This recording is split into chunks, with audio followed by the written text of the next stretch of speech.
Olá pessoal, bem-vindos e bem-vindas aqui a mais um Conexões Ribeirão Preto, nosso encontro semanal aqui na TV Tati, sempre com um convidado todo especial, sempre com uma entrevista, né, muito bacana, muito legal, tema interessante.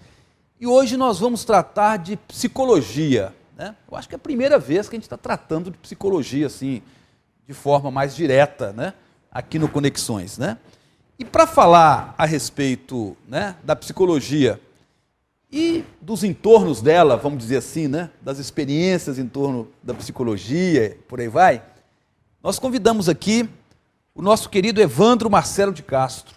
Ele que é psicólogo, formado na Unesp de Bauru, né, e é psicólogo clínico aqui em Ribeirão Preto já há bastante tempo, né, e tem uma vida tem uma história de vida, tem uma experiência, né, a partir dessa sua carreira, dessa sua escolha profissional, muito interessante, que vale a pena a gente estar falando, conversando, vale a pena a gente estar divulgando aqui pelo Conexões Ribeirão, né? O Evandro, muito bem-vindo, meu querido. É uma grata satisfação poder estar aqui no programa e como telespectador, eu tenho visto todo o seu estúdio e eu ficava admirando, né, e querendo conhecê-lo. E agora estamos aqui. Beleza, Evandro, muito legal, né? Você ter vindo, a gente ter conseguido marcar essa nossa conversa aqui, que eu tenho certeza vai ser super interessante, né? Evandro, vamos começar por aí. Por que a escolha da psicologia como profissão, como carreira? Como você às vezes gosta até de dizer, como militância, porque eu acho que tem um certo viés de militância, né? Nessa sua profissão que você escolheu, né? Na verdade, professor Lages, eu a princípio queria ser padre, né? E tive uma experiência com os jesuítas, mas aí fui descobrindo que eu era muito independente, muito autônomo, e voltei para Ribeirão. Mas a psicologia deu uma resposta para estudo. Porque assim, eu fui descobrindo que eu tenho uma capacidade imensa de ajudar as pessoas. Isso eu posso chamar de militância, né? E mais que isso, transformar a psicologia em uma profissão acessível às pessoas, porque a psicologia pode ajudar muito, né? Às vezes a psicologia ela não é tão compreendida, por exemplo, uma pessoa que está em depressão profunda, um episódio depressivo, um transtorno de ansiedade, uma síndrome do pânico, as pessoas às vezes imaginam que a psicologia possa ajudar pessoas que estão com um transtorno mental muito grave, mas não. A psicologia é acessível a todos. Isso também, por outro lado, tem um pouco a ver com a psicologia que esteve muitos anos acessível a uma população elitista. A psicologia, de certa maneira, nasce como uma ciência elitista. E aos poucos ela vai se abrindo. E a minha missão, meu propósito de vida como profissional é estar acessível a quem precisa. Hoje em dia, nós temos grandes possibilidades, porque a psicologia ampliou demais. A psicologia é uma das profissões que mais tem área de atuação no Brasil, no mundo, né? A psicologia ela pode trabalhar na escola, na indústria, na clínica, ela pode trabalhar à distância, ela pode atender pessoas que estão lá em Portugal, nos Estados Unidos. Pessoa que está à beira de uma tentativa de suicídio, não tem ninguém com quem contar, pode acessar um psicólogo em Ribeirão Preto, que é o meu caso. Eu posso ajudar gente do mundo inteiro, porque o mundo é globalizado e acessível. Então, nós podemos ajudar as pessoas que mais precisam. Interessante. Muito. Muito interessante. E essa coisa de tornar a psicologia acessível foi o que tem sido, que me motiva a fazer vários trabalhos que eu tenho feito, né? Então não foi apenas uma escolha profissional, foi uma escolha de vida. Foi uma opção existencial, se nós podemos dizer assim, né? Para atender exatamente essa vocação, como você disse, de serviço para as pessoas, né? De ajudar, de contribuir, de certa forma tentar resolver problemas, né? De pessoas próximas ou até distantes, ou até pessoas até desconhecidas que você nunca se encontrou antes. Isso é muito interessante. Então, o que a gente pode pensar nesse sentido, assim, por exemplo, empoderamento das pessoas, encorajamento, fortalecimento de autoestima, e o que a gente chama na psicologia positiva de florescimento do eu, florescimento da potencialidade, daquilo que a pessoa tem. Exatamente. De melhor para oferecer para o mundo. Muito bom. Às vezes, professora, ela não sabe disso. E o psicólogo desse ajuda. potencial, dessa possibilidade desse potencial. E aí as classes populares, as classes que menos têm acesso à saúde, à cultura, à educação, elas menos sabem disso. E está aí o papel do psicólogo, né? De abrir caminho, de abrir os olhos. Abrir caminho, abrir os olhos, conscientizar, trazer à luz da consciência os potenciais que as pessoas têm. Muito interessante, Evandro. Agora, me fala uma coisa, eu sei que você, depois aí da sua formação, né, você se formou em Bauru, né, você passou uma longa temporada no Vale do Jequitinhonha, Minas Gerais, né, especificamente em Araçuaí. A gente sabe que durante muito tempo, e permanece essa situação, de certa forma, é uma das regiões mais carentes, mais pobres do país, né? E ali você teve um trabalho muito interessante ligando exatamente a psicologia ao social. Claro. Devido à sua clientela que você atendia ali através da prefeitura, né? Você tinha um contrato de trabalho com a várias prefeitura. Entidades. E a prefeitura também. Como é que foi essa sua experiência de vida como psicólogo lá no Vale do Jequitinhonha?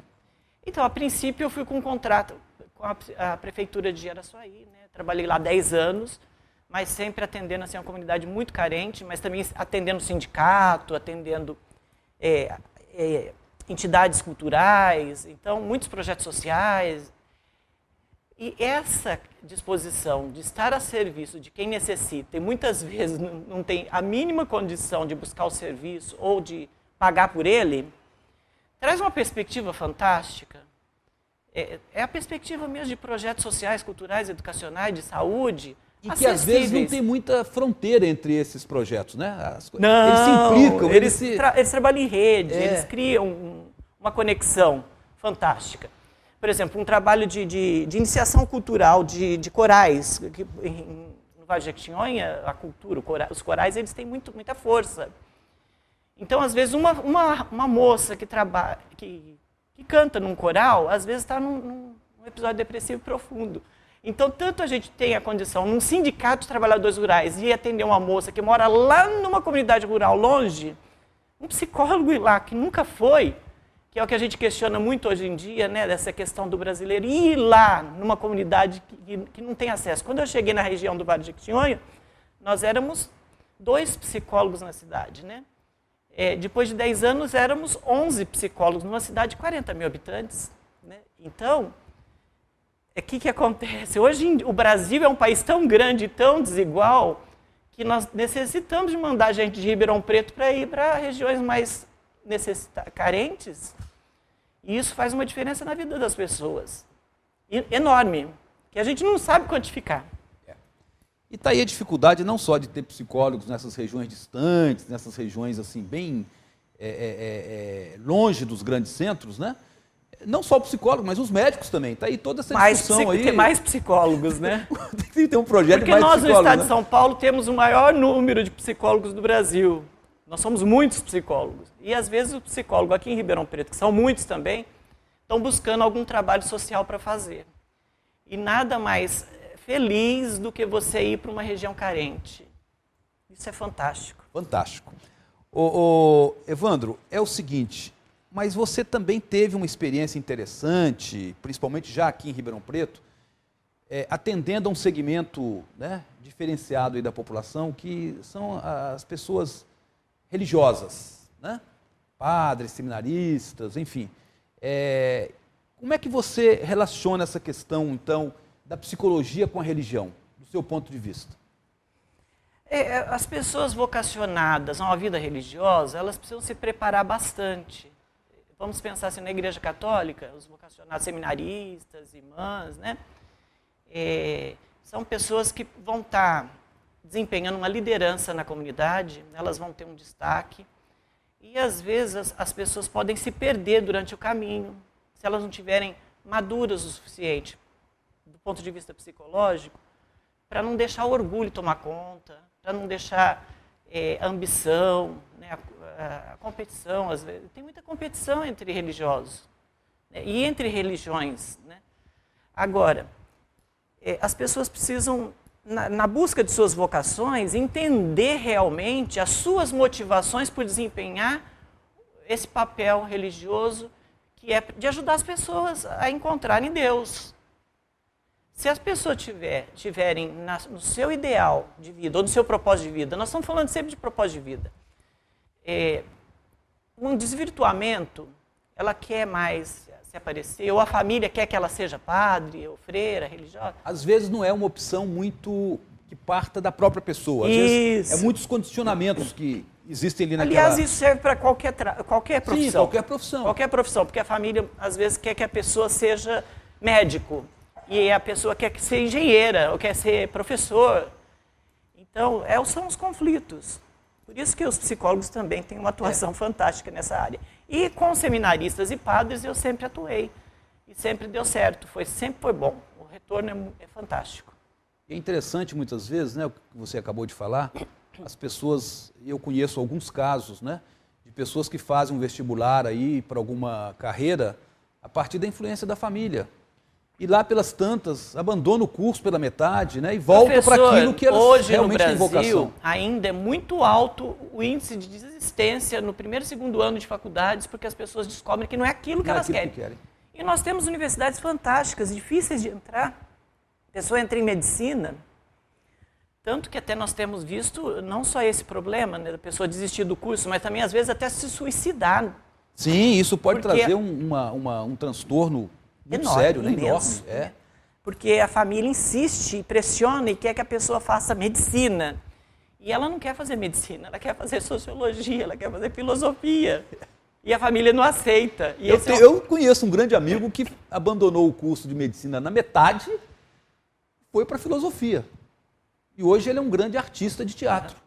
Entendeu? Olha aí, não tem nada a ver, não tinha nada a ver com aquela questão lá da área médica, que a família tanto gostaria que ele seguisse, né? Ô, Evandro, mas na psicologia clínica, né? Você está atuando muito diretamente agora, né? Aqui em Ribeirão Preto. Como é que está a questão do mercado? Tem muita gente procurando psicólogos para resolver seus problemas, procurando ajuda, procurando, enfim, né? Olha, a psicologia, ela sempre pôde ajudar bastante as pessoas. O mercado, especificamente, hoje tem muito convênio, né? Tem muita oferta. Então, hoje é mais acessível a psicologia. E também tem uma psicologia online, como eu citei. Então, ter acesso ao psicólogo hoje é muito fácil. Você pergunta, eu acho que eu estou pensando em outra coisa, professora. Assim. Eu acho que a pergunta é, talvez, vamos fazer uma adequação. É possível sobreviver à psicologia clínica do Brasil hoje? É possível cobrar? É possível cobrar para atender pessoas no consultório? É possível, é acessível, não é caro, é necessário. Assim, eu tenho visto, com o passar dos anos, a possibilidade que eu tenho de ajudar as pessoas é fantástica. Assim, por exemplo, a automutilação, hoje em dia em adolescente, é imensa. Ou vítimas de bullying, o transtorno que isso traz para uma pessoa. Às vezes, essa família não tem condição de procurar esse psicólogo no serviço público. Então, é muito acessível oferecer psicologia para as pessoas que mais precisam também, no consultório particular. Beleza. Ô, Evandro, vamos dar um intervalinho rápido aqui. Nossa conversa está muito interessante, né? E a gente volta daqui a pouquinho, após os comerciais, tá bom? Tudo bem.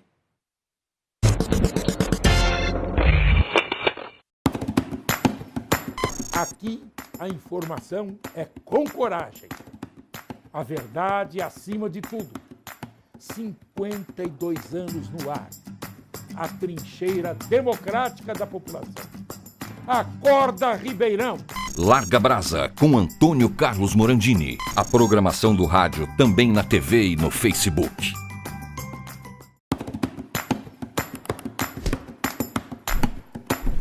Canções e intérpretes que simbolizam a nossa história musical são relembrados no programa Vinil na Tela.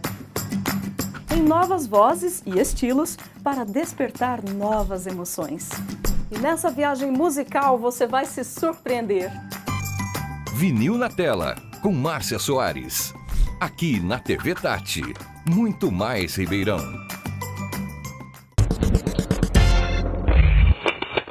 Voltando aqui ao Conexões Ribeirão Preto, e hoje nós estamos entrevistando aqui o psicólogo clínico Evandro Marcelo de Castro, Tá uma conversa muito interessante, né? Principalmente da experiência dele, né? Da trajetória de vida, da formação, dos trabalhos sociais, né? Junto à psicologia que ele tem desenvolvido aí. O Evandro, interessante, né? Agora, tratando da sua formação como psicólogo, você se formou aqui em psicologia na Unesp de Bauru e fez seu mestrado justamente na Universidade de Havana, em Cuba, né? E você tem aí, inclusive, trouxe aqui para a gente ver, né? A sua dissertação que você apresentou lá à banca, em Havana, né? Análise, traduzindo, porque está em espanhol, né? Vamos ver, se eu errar aqui na tradução, você corrija. Análise da implicação do primipai na construção da paternidade desde o período da gravidez da esposa. Isso. Né? Explica pra gente aí o que foi mesmo essa pesquisa que você fez. Então, eu fui para Havana, fui para a Universidade de Havana trabalhar com homens que iam ser pai pela primeira vez. Sei. Vamos imaginar uma sociedade que oferece a psicologia e a medicina para toda a população, mas não consegue abarcar o homem cubano. É parecido com o Brasil. O homem brasileiro, ele pouco trata da própria saúde, né? Aí você oferece para eles um apoio para um homem que vai ser pai pela primeira vez. Um adolescente, um jovem, que trabalha muito, que se dedica muito profissionalmente ao que ele escolheu, né? E às vezes ele fica um pouco ausente da construção da paternidade junto à sua companheira, ao filho que está chegando na gravidez, no período de gravidez do filho, né? Ele trabalha muito, é um homem que trabalha muito. Então o psicólogo se aproxima desse fenômeno para poder entender e para poder ajudá-lo a assumir a identidade de pai nesse momento e a construção de uma nova família.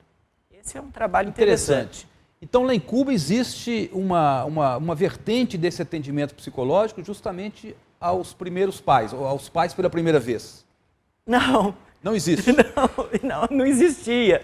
Isso foi em 2000, quando eu defendi essa tese de mestrado. Não existia uma psicologia acessível a pais pela primeira vez. As mulheres, sim. Por isso que eu encontrei uma oportunidade para oferecer, dentro da psicologia cubana, o atendimento aos pais. Sim, então você fez uma dissertação no sentido da necessidade desse atendimento. Foi, né? Foi. E aí, Evandro, você teve facilidade também do reconhecimento, da validação do seu mestrado aqui, na sua volta? Ele foi validado na USP, na Universidade de São Paulo. Então, eu tenho esse reconhecimento, sim, hoje aqui. E sua vida em Havana? Seria interessante você foi falar um muito pouquinho. Bom, né? Você ficou 10 anos, parece? Não, não, 10 anos foi em Araçuaí. Lá você ficou 2 anos e meio. Em Cuba, em Havana, eu morei de 1997 a 2000. Eu fiquei quase 3 anos morando em Havana, sem voltar para o Brasil. Foi na época do Fidel, então. O Fidel estava vivo ainda. Foi na época do Fidel. Mas aí é o seguinte, Cuba é um país fantástico. A história, né, traz uma população muito acolhedora. Você sabe que assim, uma pessoa que mora numa ilha, ele tem toda uma psicologia, é uma pessoa muito esperta, uma pessoa muito dada, muito atenta, observadora, tudo que chega. Eles falam assim, nosotros tenemos la chispa. Você sabe que eu dou aula de espanhol, né? Sim, você é professor de espanhol também. Eu dou aula de espanhol aqui em Ribeirão Preto. E também para entidades e para associações, e também sou voluntário dando aula de espanhol. E os cubanos se acham muito espertos. E eles são. Porque quem mora na ilha, para sobreviver, ele tem que estar atento a tudo que chega, tudo que sai, o tempo todo. A relação que ele mantém com quem chega, com quem sai, é muito boa, muito próxima. Isso traz assim, muitas vantagens para ele. Então, é a psicologia do cubano, que é uma pessoa fantástica. E que muito parecido com o brasileiro. O cubano é um tipo, assim, um baiano carioca. Ele é muito esperto. Um pouco a carioquice com a baianidade ali. Ele é muito esperto e ele é muito tranquilo. Então, eu diria que é isso. Interessante. Ô, Evandro, e a psicologia positiva? Na verdade, né, o tema até que a gente tinha escolhido para a gente conversar seria essa... Se o senhor me permite, até eu lancei esse livro, relacionado... É de sua autoria. É minha autoria. A emocionante realização pessoal. Técnicas subjetivas que estimulam o autoconhecimento, né? Então, esse autoconhecimento, essa busca de potencializar os seus valores, potencializar aquilo que você tem de melhor, ele é próprio da psicologia positiva. Fortalecer sua resiliência, se encorajar, se empoderar. Isso também tem muito a ver com essa busca de populações mais distantes da educação ou da cultura, ou populações que não têm muito acesso e que devem ter esse acesso. A própria cultura traz para a pessoa uma libertação fantástica de conhecimentos de si próprio. A pessoa que começa a participar do movimento cultural, ela tem uma abertura da visão de mundo dela, isso faz com que potencialize nela todas habilidades que ela às vezes não conhecia. Então a psicologia positiva ajuda comunidades populares a terem mais acesso também à realização pessoal. E hoje que os psicólogos positivos estão falando muito sobre a realização da própria felicidade. Ser feliz hoje não depende necessariamente de ter dinheiro, de possuir condições financeiras. Mas acesso à possibilidade de reconhecer o seu próprio propósito de vida. Para que eu nasci? Qual que é a minha missão nesse mundo? Para que eu vim aqui? Interessante. Isso a psicologia positiva ajuda muito. E, vamos dizer assim, entre os psicólogos que nós temos aqui hoje no Brasil, a realidade brasileira, a psicologia positiva já tem assim uma vocação, já tem um apelo? Não, ela é nova. Ela é nova? Ela é americana, ela nasce com Martin Seligman nos Estados Unidos. Então, ela está começando aqui. Na psicologia, nós temos algumas vertentes que chamam-se humanista, psicanálise, a cognitiva comportamental. Essas, sim, são áreas aqui no Brasil que elas têm muita influência. Mais tradicionais. Tradicionais, isso. A rogeriana, a psicologia... a psicologia ela se divide em várias abordagens, né? A gestalt terapia, né? Talvez o público, o seu público é muito engajado, o público já tem um amplo conhecimento a respeito das nossas áreas de atuação da psicologia, mas o que eu vou deixar bem claro é que essa psicologia positiva é nova no Brasil. Ela ainda tem pouca influência, mas ela está crescendo muito nos Estados Unidos. Interessante. Interessante mesmo. Foi uma publicação recente? Foi, de 2010. 2010. No Rio de Janeiro, a editora e-paper que eu lancei. Sim. Interessante, né, o Evandro? São técnicas. É um livro de exercícios, de técnica. Eu estou vendo aqui, estou vendo. E as pessoas, elas também utilizam na clínica. O que eu utilizo na clínica, que é ajudar as pessoas a reconhecerem nelas habilidades, valores, características. E está aí justamente a realização. A realização está em você se fortalecer. Pode favorecer. Claro, e se reconhecer como habilidoso nisso, habilidoso naquilo. Isso faz com que... Isso parece muito vocacionalmente prático. Você reconhecer em si o que você tem de melhor. Evandro, a gente não podia terminar a nossa entrevista sem uma perguntinha-chave, né? Ainda mais se tratando aqui hoje, o entrevistado é um psicólogo, né? Afinal de contas, Freud explica ou não explica? Então, a psicanálise é o estudo científico do inconsciente, que foi desenvolvido por Sigmund Freud. Então, o professor até me pegou assim meio de surpresa. Não, mas não é de surpresa, é porque o pessoal tem essa mania de falar, Freud explica, né?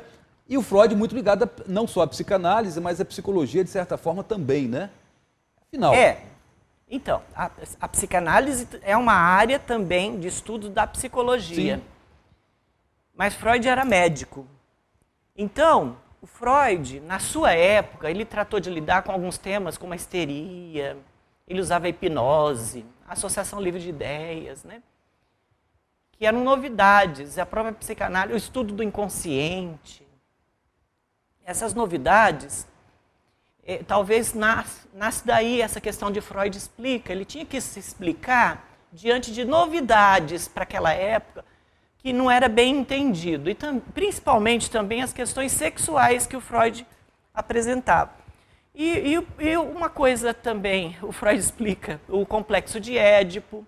Como é que pode uma pessoa, para se realizar como humano, ter que vencer um conflito, que é amar o homem, o menino, amar a sua mãe e odiar o seu pai? Ele tem que resolver esse conflito para ele se realizar. E um fenômeno que é o complexo de castração, que vai trazer uma solução, que é o que a gente fala, colocar limite nessa criança. Então, tudo isso é uma teoria muito complexa, de certa maneira, talvez nem tanto para quem entenda bem, para quem conheça, e que possa ter surgido nas pessoas que Freud tem que se explicar diante dessa complexidade de teorias. Talvez aí a origem da expressão popular, da pergunta, então, né? Se Freud explica, né? Deve ser por aí, então, né? E ele realmente foi fantástico, ele trouxe uma descoberta incrível do inconsciente humano. Se você vivencia na sua infância um trauma, eu estou falando de psicanálise, mas vamos dizer assim, esse não era o combinado. Não é a sua área, não estava combinado. Não é que não é minha área, é que não era combinado. Entendi. E, por exemplo, você vivenciou um trauma na sua infância. E como, olha, impressionante, como aquele trauma pode trazer repercussões para a sua vida adulta. Vou dar um exemplo. Uma mulher que sofreu violência intrafamiliar, que apanhava de seus pais, uma criança, uma menina, né? Ela cresceu e ela acabou escolhendo e se casando com um homem que batia nela. Então, e ela não tinha consciência disso. Como que isso é inconsciente? Como que ela estava confundindo amor com dor ou com violência? E na cabeça dela se justificava isso. Por isso que os psicólogos precisam trabalhar bastante para ajudar essa mulher a se libertar desse ciclo vicioso da violência. Marcelo, a gente pode concluir a nossa entrevista, né, dizendo que, pelo menos a escolha que você fez, né, de sua profissão, de sua militância, da sua, enfim, né, da sua escolha de vida, né, é que a psicologia é, antes de tudo, um serviço ao ser humano. É verdade. Né? E eu só tenho a agradecer a sua vinda aqui hoje. Eu acho que foi uma conversa muito interessante. Nós nos embrenhamos aí por várias questões, né? Não só da psicologia diretamente, mas, afinal de contas, daquilo que está no seu entorno, né? Que são exatamente realização pessoal, realização de vida, né? Felicidade, relações pessoais, né? E eu acho que você deu uma contribuição enorme aí, né? Nessa discussão aqui do Conexões hoje, né? Encerrando, eu só quero agradecer muito a sua vinda e a sua presença aqui no Conexões hoje. Muito obrigado por ter vindo. Agradeço, professor, em poder contribuir e tornar a psicologia cada vez mais acessível. Hoje em dia nós temos fantásticos psicólogos à disposição de toda a população, né? Obrigado então, Marcelo. Muito obrigado mesmo, tá bom? E por aqui nós encerramos, né, o Conexões dessa semana, chamando todos vocês aí para o próximo programa na semana que vem, aqui pela TV Tati.